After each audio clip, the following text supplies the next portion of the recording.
వాస్తవేనండి. మా డాడీ మాట్లాడతారండి. నిజమే అండి. ఇప్పుడు జరిగింది కదా, అది ఎప్పుడు జరిగిందండి. ఇప్పుడే బయటకు వచ్చిందో తెలియదు. 2 months బ్యాకే కంప్లైంట్ రైట్ చేశానండి. 20th ఎఫ్ఐఆర్ ఫైల్ చేశాను. కూడా మాట్లాడుతుంది. నెక్స్ట్ ఏముందండి, అదే మా డాడీ లీగల్ గా వెళ్తున్నారు కదండి, ఫైల్ చేశారు కదా కేసు. థ్రెటన్ చేయటం, అసలు కేసు కూడా పెట్టకపోదురండి. ఫేక్ గా పెట్టి థ్రెటన్ చేసి డబ్బులు అడిగిందండి. డాడీ చూసారు మరీ ఎక్స్ట్రీమ్ కి వెళ్ళిపోతుందని ఇంకా లాయర్ వచ్చి మాట్లాడతారండి. రేపు కానీ ఎల్లుండి కానీ వచ్చి మాట్లాడతారండి. ఫస్ట్ కేసు ఇప్పుడు స్టేషన్ రమ్మన్నారండి. స్టేషన్ రమ్మంటే వాళ్ళు ఇచ్చిన తర్వాత మా డాడీ వాళ్ళు కూడా వెళ్తారు. వాళ్ళు సాల్వ్ చేసుకుంటారండి. అంటే కనుక ఇంకా ఏదైతే తీసుకోవాలి కదండి. యాక్చువల్ ఇంకా 7 years అంటే లాస్ట్ 2-3 years నుంచి గోల్డ్ ఇల్లు అది కొనడం జరిగిందండి. ఎక్కువ హెవీగానే మేము ఏం చేసామంటే అదే డబ్బులు వెనక్కి ఇమ్మని చెప్పి అడిగాం. పెళ్లి చేసుకోలేనప్పుడు ఇల్లు కొనిపించుకున్నాం, అది కూడా ఇచ్చేసే అన్న. ఇస్తానని చెప్పి అలా గెంటుతా వచ్చి నేను ఇవ్వను, ఏం పిక్కుంటారు అని మాట్లాడటం మొదలు పెట్టింది. నేను లోన్స్ కూడా తీసుకున్నానండి. బయట లోన్స్ కూడా తీసుకుని ఇచ్చాను. కొన్ని లోన్ తీసుకుని ఇచ్చాను, కొన్ని బయట వాళ్ళ దగ్గర తీసుకుని ఇచ్చాను. మా డాడీ ఉంటే ఇండియాలోనే పరిచయం. చూడాలండి ఏమైతుందో తెలియదు. ఇప్పుడు జరిగింది మేము చెప్పామండి. ఇట్స్ నాట్ నిన్న మొన్న రిజిస్టర్ అయింది కాదండి. ఆల్రెడీ 2-3 months నుంచి ఇన్వెస్టిగేషన్ చేసిన తర్వాత వాళ్ళు ఎఫ్ఐఆర్ ఫైల్ చేశారండి. జస్ట్ లైక్ దట్ ఫైల్ చేయాలి. 20th ఫైల్ అయింది అనుకుంటాను, నాకు తెలియదు. యాక్చువల్లీ బయటకు వచ్చింది కూడా మాకు తెలియదు అండి. ఇంటికి నేను నార్మల్ పర్సన్ లాగా అమ్మాయి సెలబ్రిటీ అవడం వల్ల బయటకు వచ్చిందేమో అండి. నార్మల్ ఇప్పుడు ఎవరో డబ్బులు ఇవ్వాల్సి వచ్చిన ఇవ్వకపోతే ఎలా పెడతారు, కేసు అలాగే పెట్టి చేస్తుంది కాబట్టి రివర్స్ లో డబ్బులు డిమాండ్ చేస్తా అడిగిందండి. చాలా మంది దగ్గర మీడియేటర్లు ఉన్నప్పుడు వాళ్ళని సెటిల్ చేయమని అడిగింది. ఇది ఒక రోజు నడిచింది కాదులేండి, 1 year నుంచి నడుస్తుంది. వచ్చారు ఆమె సైడ్ ఎవరో కొంతమంది రవీనా అని ఉన్నారు, ఆవిడే ట్రై చేశారండి సెటిల్ చేయడానికి. మేబీ ఇప్పుడు ఓపెన్ అయింది కాబట్టి వేరేగా మాట్లాడతారో లేదో నాకు తెలియదు. అందరికి వాళ్ళు సెటిల్ చేద్దామని ట్రై చేస్తారు. ఆ అమ్మాయి వాయిస్ మెసేజ్ పెట్టిందండి, వేణుస్వామి ప్రవీణ్ అనే విట్నెస్ పిలుస్తాను అని. దానికి మేము అసలు డబ్బులు అడగలేదండి, మా ఆస్తి మాకు ఇవ్వాల్సిన గోల్డ్ అడిగాం, మేము ఇచ్చింది. మాట్లాడాలంటే మా డాడీ మాట్లాడుకుంటారండి. నాకు మెంటల్ గా డిస్టర్బ్ అయ్యి ఇప్పుడు నా వాయిస్ నేనే వినాలంటే నాకే అదోలా ఉంటదండి. ప్లే చేస్తున్నారు. మా డాడీ నన్ను ఎవరితోటి మాట్లాడినా సెటిల్ చేసుకుంటారేమో కదా, చేసుకోకపోతే కనుక అప్పుడు చూద్దాం అవ్వలేదండి. వాళ్ళ డాడీయే 2 statements ఇచ్చారండి. డబ్బులు తీసుకున్న మాట వాస్తవమే అని ఆయనే అన్నారు. పెళ్లి డివోర్స్ అయిందని, అందుకని వాళ్ళ మమ్మీ చెప్తే చేసుకుందాం అనుకున్నాము. నాకు మ్యారేజ్ డివోర్స్ అయిన తర్వాత ఈ అమ్మాయిని పెళ్లి చేసుకోవడానికి ఆయన 2 statements ఇచ్చారండి. ఆయన ఏం చెప్పారంటే అబ్బాయి డబ్బులు ఇచ్చిన మాట వాస్తవమే అన్నారు. అగ్రీడ్. పెళ్లి అయ్యి డివోర్స్ అయిన వ్యక్తితో నేను పెళ్లి చేసుకుంటాం ఎందుకు అని వద్దు అన్నాను. అయినా సరే వాళ్ళ అమ్మ చేయమంది అని చెప్పారండి. నేను అసలు డబ్బులే తీసుకోలేదు. పెళ్లి అయినోడు పెళ్లి అయినోడిని అంటే నేనేదో పెళ్లి అయ్యి దాచేసినట్టు తెలిసి పెళ్లి క్యాన్సిల్ చేసుకున్నట్టు ఇప్పుడు ఇంకో స్టేట్మెంట్ ఇస్తున్నాడు అండి. ఆయన మ్యారేజ్ అయిందా డివోర్స్ అయిందా నా అమ్మాయికి తెలిసిన విషయం. నాకు ప్రతిదీ ఉందండి. ప్రతిదీ నా దగ్గర వాట్సాప్ లో రికార్డే అన్ని ఉన్నాయి, ప్రూఫ్లు అన్ని ఉన్నాయి నా దగ్గర ఉన్నాయండి. అవన్నీ చెప్పాను, జరిగిందని చెప్పాను. ఉన్నంత వరకు నేను చూపించగలనండి. నా దగ్గర అన్ని ఉన్నాయి. ఇందులో అబద్ధం ఆడాల్సింది లేదు. నిజమే అమ్మాయి నన్ను బస్ లో మాట్లాడి థ్రెటన్ చేయడం కూడా మొదలు పెట్టింది. అప్పుడు మా డాడీ కేసు పెట్టడం జరిగిందండి. అది కూడా నిజమే. అప్పుడు థ్రెటన్ పెట్టినట్టు మీడియేటర్ వాయిస్ మెసేజ్ పంపించారు, అవి కూడా ఉన్నాయి. వాళ్ళకి తెలిసి ట్రై చేశారు, అంటే సెటిల్ చేద్దాం అనుకున్నారు. ఈ అమ్మాయి ఏమో వినట్లేదు, ఇంకా డ్రాప్ అయిపోయారు. అమ్మాయి వాయిస్ మెసేజ్ పెట్టిందండి. ఇద్దరికే సంబంధం ఇలా ఇద్దరు ముందు అంటే సింపుల్ అండి. మేము డబ్బులు అడగలేదండి, గోల్డ్ నాకు కావాలని అడిగాం, నా ఇల్లు నాకు కావాలని అడిగాం. చెప్పండి, మళ్ళీ నేను నాతో మాట్లాడానని చెప్పకండి, నాకు కొంచెం ఇబ్బందిగా ఉంటదండి ప్లీజ్. మేము ఇది కూడా ఏంటంటే వేలో చెప్పుకున్నాం. ఎందుకంటే చాలా మీటింగ్లు చాలా డిస్కషన్ తర్వాత కేసు కట్టాల్సి వచ్చిందండి. మాకు వేరే ఆప్షన్ వదలలేదు. అమ్మాయి కొండవట్లు లేదు ఎవరికి. వాళ్ళ నాన్నగారు కవరిపిస్తే వాళ్ళ నాన్నగారు రారు, వాళ్ళ దగ్గర పంపిస్తే పెద్దోళ్ళు రారు, పోలీసులు కవరిపిస్తే పోలీసులు రారు. లేదండి, మాకు లేక చేసామండి. ఇప్పుడు మా డాడీ ఏమో మీడియా ఇవన్నీ ఎక్కడ నాకు తెలియదండి. నేను చేసిన కంప్లైంట్ బయటకు వెళ్ళాలి మాకే తెలియదు. అమ్మాయి ఏదో ఒక బుడత జల్లుదామని అనుకుని మా అమ్మాయి ఇప్పుడు అబద్ధాలు చెప్పిన అమ్మాయి ఎలా చెప్పిందంటే అమ్మాయికి సెల్ఫ్ హార్మ్ చేసుకుని ఇది ఉందండి, అది నేనే పోసేసాను అని బెదిరించాను. అలా కూడా థ్రెటన్ చేశానని ఏమాడతారండి, సెక్షువల్ అబ్యూస్ చేశారు. అలాంటివి కూడా ఇవన్నీ చూసి పడి మా డాడీ మళ్ళీ మధ్యవర్తులు మాట్లాడడానికి వెళ్తే వచ్చినట్టు మాట్లాడేటప్పటికి ఇంకా ఇది ఇలా అవ్వదు అని అప్పుడు కేసు ఫైల్ చేస్తే కేసు ఇన్వెస్టిగేషన్ చేశారండి. చేసిన తర్వాత చేశారు. నీకు ఇదే నీకు కన్ఫర్మేషన్ బాధ్యత వెళ్ళి ఎక్కిస్తాను ఆ షూరెడ్డి మాట్లాడి అందులో వాయిస్ మెసేజ్ లో వేణుస్వామి ప్రవీణ మాట్లాడావు కదా, వాళ్ళిద్దరే నీకు హామీ అని చెప్పి ఇచ్చిందండి.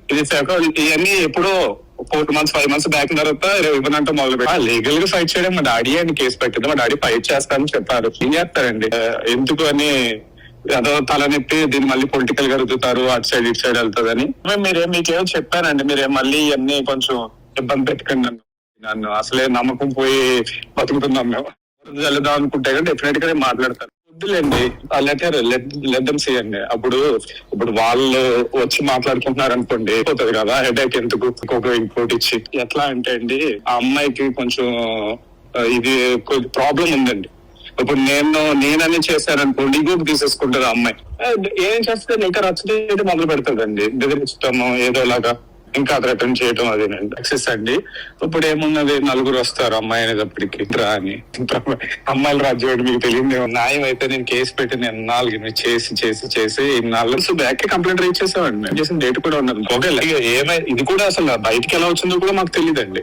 నేను నిన్న పొద్దున్న నుంచి నా ఫోన్ వస్తే నేను మాట్లాడిన పర్సన్ మీరు ఒకరే. అయ్యప్ప గారు ఫోన్ చేశారని చెప్తారండి. నాన్నగారు పొద్దున్న నుంచి ఫోన్ ఆన్ చేస్తే మోగిపోతుందండి ఫోన్. పేరండి ఆల్రెడీ మా లాయర్ తో మాట్లాడారు. లాయర్ తో మాట్లాడి ఆగండి, ఒకసారి అలా వస్తారు కదా, ఇప్పుడు స్టేషన్ రమ్మని నోటీస్ ఇచ్చారండి వాళ్ళకి. వాళ్ళు సర్వ్ చేస్తారా ఏం చేస్తారా అని దాన్ని బట్టి పోవాలి. ఏంటంటే మాకు ఇవన్నీ అలవాట్లు లేవండి. చూసండి మీకు అన్నట్టు మీరు ఈవినింగ్ రేపటికో తెలుస్తుంది కదండి, వేరే స్టేట్మెంట్లు మారుస్తున్నారు. వాస్తవేనండి, మా డాడీ మాట్లాడతారండి. నిజమే అండి, ఇప్పుడు జరిగింది కదా, అది ఎప్పుడు జరిగిందండి. ఇప్పుడే ఎలా బయటకు వచ్చిందో తెలియదు. 2 months బ్యాక్ కంప్లైంట్ రైట్ చేశానండి. 20th ఎఫ్ఐఆర్ ఫైల్ చేశాను. మాట్లాడుతూ నెక్స్ట్ ఏముందండి, అదే మా డాడీ లీగల్ గా వెళ్తున్నారు కదండి, ఫైల్ చేశారు కదా కేసు. థ్రెటన్ చేయటం అసలు కేసు కూడా పెట్టకపోదురండి, ఫేక్ గా పెట్టి థ్రెటన్ చేసి డబ్బులు అడిగిందండి. డాడీ చూసారు మరీ ఎక్స్ట్రీమ్ కి వెళ్ళిపోతుందని ఇంకా లాయర్ వచ్చి మాట్లాడతారండి.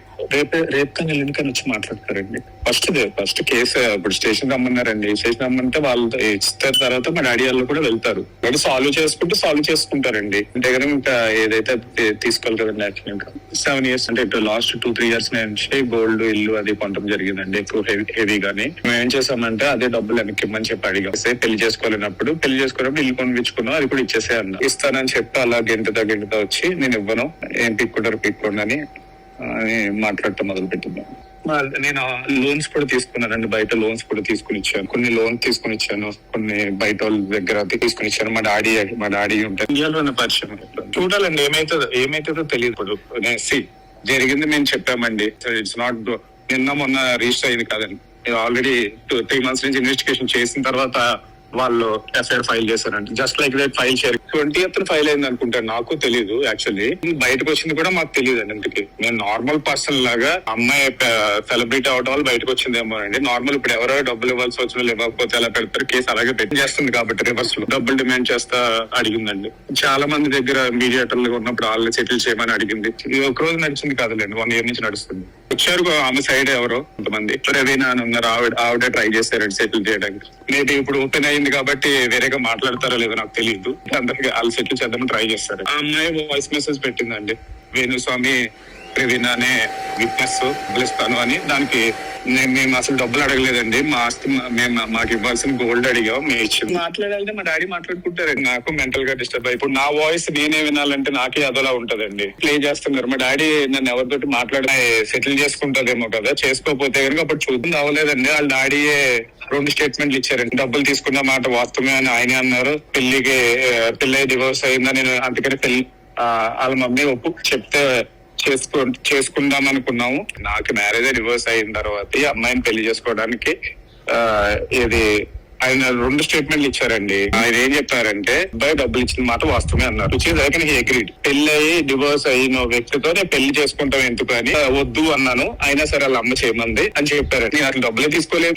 పెళ్లి అయినోడు డివోర్స్ పెళ్లి అయినోడిని అంటే నేనేదో పెళ్లి అయ్యి దాచేసినట్టు తెలిసి పెళ్లి క్యాన్సిల్ చేసుకున్నట్టు ఇప్పుడు ఇంకో స్టేట్మెంట్ ఇస్తున్నాడు అండి ఆయన. నాకు మ్యారేజ్ అయిందా డివోర్స్ అయిందా నా అమ్మాయికి తెలిసింది ఆ విషయం. నాకు ప్రతిదీ ఉందండి, ప్రతిదీ నా దగ్గర వాట్సాప్ లో రికార్డే అన్ని ఉన్నాయి, బాగా ప్రూఫ్లు అన్ని ఉన్నాయి నా దగ్గర ఉన్నాయండి. అవన్నీ చెప్పాను, జరిగిందని చెప్పాను. ఉన్నంత వరకు నేను చూపించగలనండి, నా దగ్గర అన్ని ఉన్నాయి. ఇంకా అబద్ధం ఆడాల్సింది లేదు. నిజమే అమ్మాయి నన్ను బస్ లో మాట్లాడి థ్రెటన్ చేయడం కూడా మొదలు పెట్టింది. అప్పుడు మా డాడీ కేసు పెట్టడం జరిగిందండి. అది కూడా నిజంగా అప్పుడు థ్రెటన్ పెట్టినట్టు మీడియేటర్ వాయిస్ మెసేజ్ పంపించారు, అవి కూడా ఉన్నాయి. వాళ్ళకి తెలిసి ట్రై చేశారు, అంటే సెటిల్ చేద్దాం అనుకున్నారు. ఈ అమ్మాయి ఏమో వినట్లేదు, ఇంకా డ్రాప్ అయిపోయారు. అమ్మాయి వాయిస్ మెసేజ్ పెట్టిందండి. ఇద్దరికే సంబంధం, వీళ్ళ ఇద్దరు ముందు అంటే సింపుల్ అండి, మేము డబ్బులు అడగలేదండి. గోల్డ్ నాకు కావాలని అడిగాం, నా ఇల్లు నాకు కావాలని అడిగాం. ఓ చెప్పండి, మళ్ళీ నేను నాతో మాట్లాడానని చెప్పకండి, కొంచెం నాకు కొంచెం ఇబ్బందిగా ఉంటదండి ప్లీజ్. మేము ఇది కూడా ఏంటంటే చెప్పుకున్నాం,